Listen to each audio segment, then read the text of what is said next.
Assalomu alaykum mardum. Короче, دیروز امروز با روزی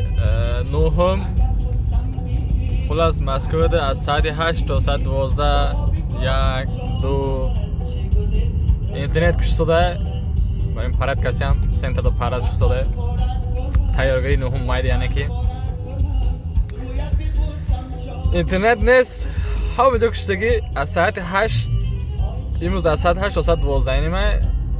دیروز هم کشته بودم خدا خواه روزی نهم هم میکشم با از ساعت 8 تا ساعت 2 را روز نهم اما حال اینترنت نه به اینترنت مزه کرده گشتیم گولیت کرده گوش تینج اما خیلی سپاکونی بوده آدم نسته هم دل اینترنت نباشه و شم موزیک اگر مانده چیست برای خودمون گولیت کسیم ده کوچه ده هوا رو میام چی خیلی هوا هم یه عجایبه انشالله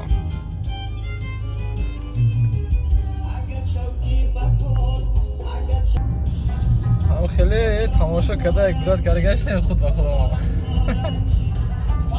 به اینترنت حقیقتاً زندگی که وحشی سوپر ده گوش تیم نه یک کس تلفون میکنه